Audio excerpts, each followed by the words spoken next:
ओम श्री परमात्मने नमः। धृतराष्ट्र के प्रश्न का उत्तर संजय आगे के श्लोक में देना आरंभ करते हैं। संजय उवाच दृष्ट्वा तु पांडवानिकं व्यूढं दुर्योधनस्तदा आचार्यम् उपसंगम्य राजा वचनम ब्रवीत। अर्थात संजय कहते हैं, उस समय वज्रव्यूह से खड़ी हुई पांडव सेना को देखकर और द्रोणाचार्य के पास जाकर राजा दुर्योधन इस प्रकार वचन बोला। अब इसकी व्याख्या करते हुए यहाँ पर कहा गया है, द्रोणाचार्य के पास जाकर दुर्योधन क्या वचन बोला, इसका आगे श्लोक में बताते हैं। पश्यताम पांडुपुत्राणाम आचार्य महतीम चमूम व्यूढाम द्रुपद पुत्रेण तव शिष्येन धीमता। अर्थात हे आचार्य, आपके बुद्धिमान शिष्य द्रुपद पुत्र धृष्टद्युम्न के द्वारा व्यूह रचना से खड़ी की हुई पांडवों की इस बड़ी भारी सेना को देखिए। यहाँ पे द्रोण के लिए आचार्य शब्द का प्रयोग किया गया है दुर्योधन के द्वारा। द्रोण के लिए आचार्य संबोधन देने से दुर्योधन का यह भाव मालूम देता है कि आप हम सबके अर्थात कौरवों और पांडवों के आचार्य हैं।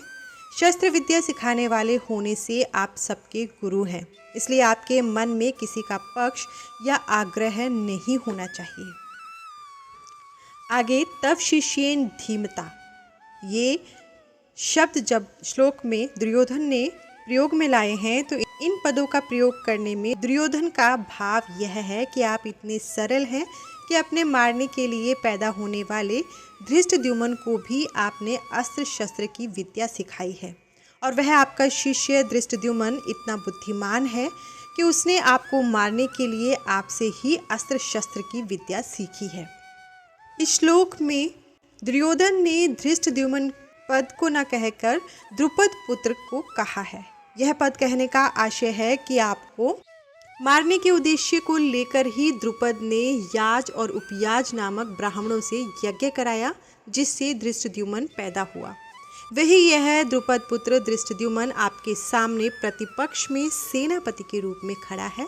यद्यपि दुर्योधन यहाँ द्रुपद पुत्र के स्थान पर धृष्टद्युम्न भी कह सकता था, तथापि द्रोणाचार्य के साथ द्रुपद जो वैर रखता था, उस वैर भाव को याद दिलाने के लिए दुर्योधन यहाँ द्रुपद पुत्रेण शब्द का प्रयोग करता है कि अब वैर निकालने का अच्छा मौका है।